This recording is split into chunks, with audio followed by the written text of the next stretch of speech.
ये जो आप स्क्रीन पर एक पिक्चर देख रहे हैं ना, ये कौन है?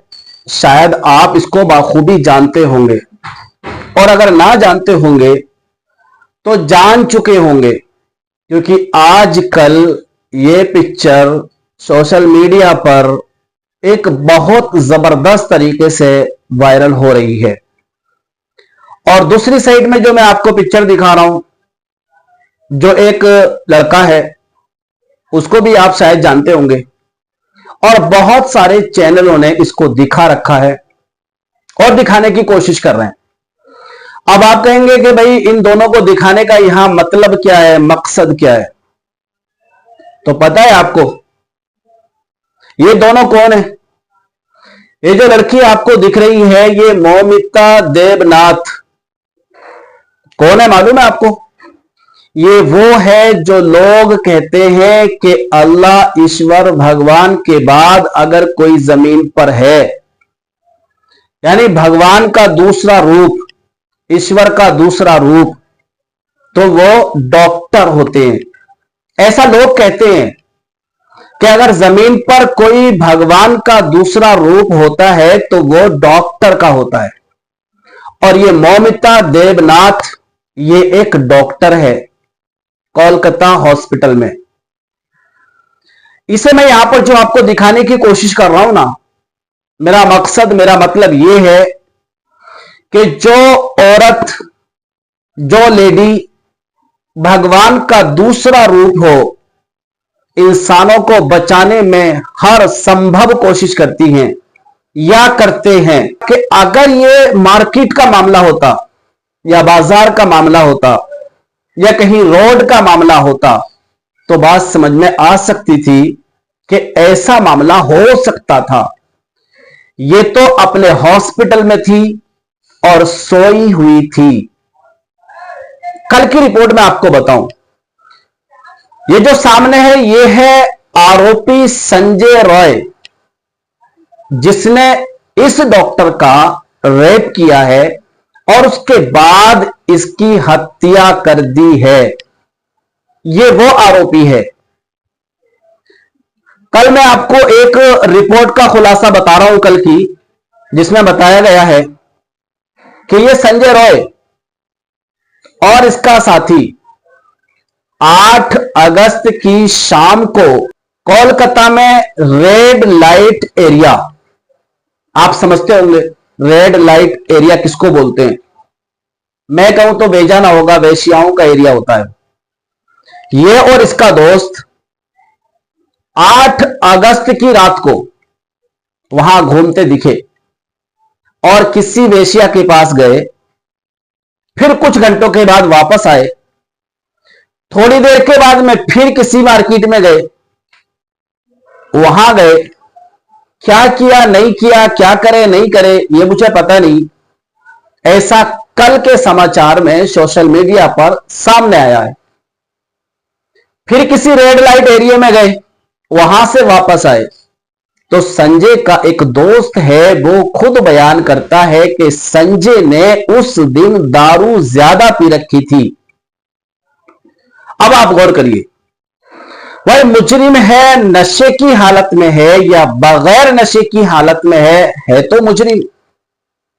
उसके बाद तकरीबन 4:03 पर यह आरोपी संजय रॉय हॉस्पिटल का दरवाजा तोड़कर, रूम का दरवाजा तोड़कर, ऑपरेशन थिएटर का दरवाजा तोड़कर यह हॉस्पिटल के अंदर दाखिल हुआ।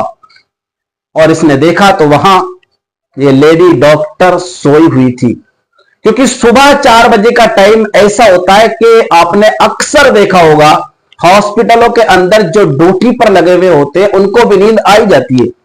ये लेडी डॉक्टर भी सोई हुई थी और ये आरोपी वहां गया, खुद बयान करता है कि मैं उसके ऊपर कूदा, उसके बाद उसका बलात्कार किया, उसका रेप किया और उसके बाद उसको मौत के घाट उतारा इस आरोपी ने। तो वो है डॉक्टर मौमिता देवनाथ और यह है आरोपी संजय रॉय। आज तारीख 21 आ गई है और कब की घटना है? सुबह 9 अगस्त की घटना है। मुलजिम को गिरफ्तार तो कर लिया गया है, समझ में आती है बात, लेकिन 9 तारीख से लेकर आज 21 तारीख आ गई है, लोग धरने भी दे रहे हैं।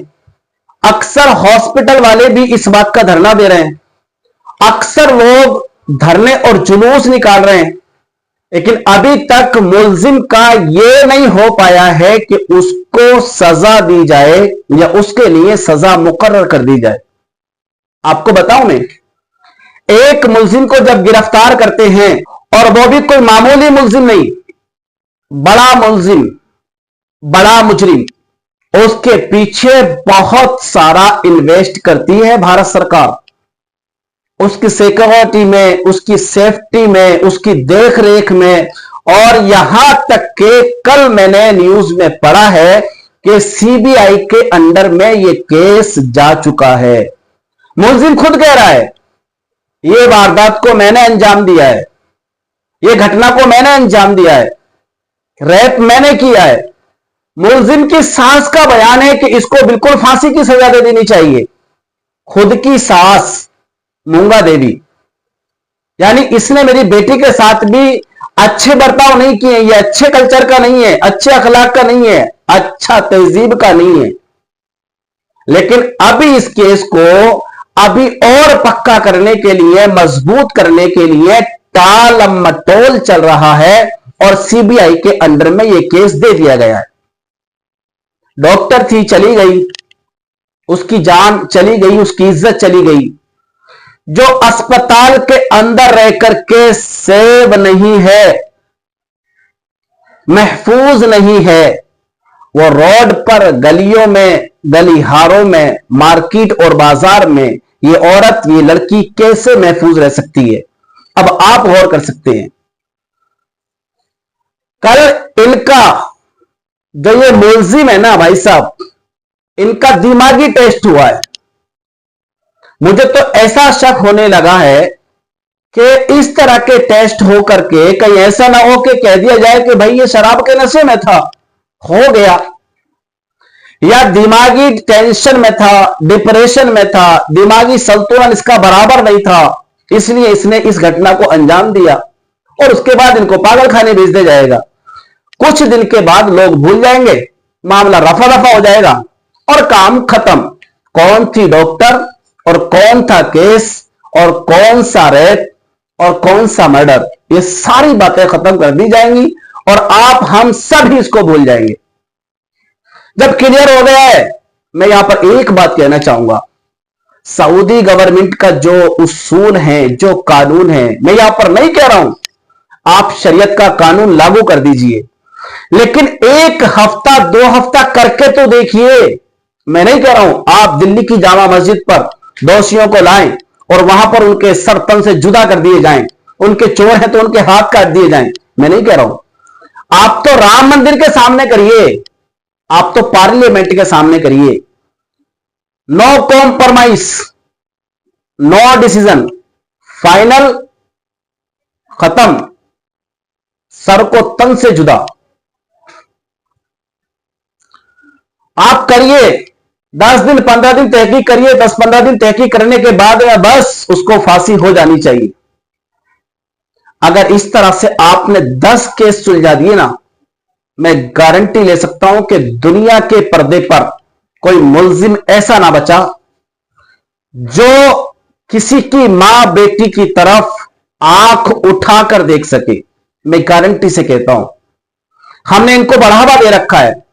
अब कुछ सियासती पार्टियां आएंगी, कुछ इसका सपोर्ट करेंगी। भाई सियासी पार्टियां, आप अपने घर रहें, यह किसी की बेटी का सवाल है, किसी की बेटी की इज्जत का सवाल है, किसी की बहन का सवाल है, किसी की बहन की इज्जत का सवाल है। सब मिलकर काम करें, अच्छा काम करें, और जो भी मुलजिम हो, जो भी दोषी हो, उसको कड़ी से कड़ी सजा दें। और इसमें तो बिल्कुल रियायत होनी नहीं चाहिए। फौरन से पहले उठाएं और बस तहकीक करें, करने के बाद फटाफट काम को अंजाम दें और फौरन तुरंत उसको फांसी की सजा सुना दें और फांसी के फंदे पर उसको लटका दिया जाए। इस केस में ताखीर करने की कोई हाजत ही नहीं है।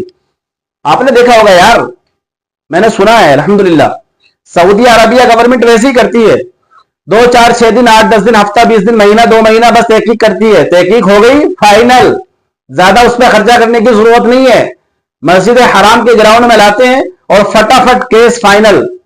आप तो करो यार, ऐसा करके तो देखो। हम नहीं कह रहे कि आप हिंदुस्तान में कानून शरिया लगा दो, हम नहीं कह रहे, लेकिन हम ये कह रहे हैं कि किसी की मां बेटी के साथ जब ऐसा हो सकता है 4 दीवारी के अंदर, हॉस्पिटल के अंदर, तो आपकी मां बेटियां बहन भी रोड पर घूम रही हैं, उन्हें भी आप ऐसे दरिंदों से महफूज मत समझिए, क्योंकि उनके साथ भी कभी भी कोई भी घटना घटाई जा सकती है। ऐसा माहौल हो गया है यहां का। अरे हंस रहा है, मुस्कुरा रहा है दोषी, ये सारे काम करने के बाद में उसको एहसास ही नहीं है कि मैंने कितना बड़ा कांड कर दिया है। आप गौर तो करें। तो दोस्तों, ये थोड़ा सा बस एक दर्द था दिल में जो जुबान पर आया और बयान कर दिया। अब उनके कल टेस्ट हुए, जो मुलजिम है उसका टेस्ट हुआ है कल। टेस्ट क्या हुआ है, उसकी दिमागी कैफियत क्या है, तो ये सिलसिला चलता रहेगा, पता नहीं कब तक चलेगा। बहरहाल मैं यहां पर यही गुजारिश करूंगा कि ज्यादा से ज्यादा जल्दी हो सके तो हमारी गवर्नमेंट सरकार इस पर फाइनली फैसला ले और फटाफट उसको फांसी की सजा दे। इसमें कुछ रियायत होनी नहीं चाहिए।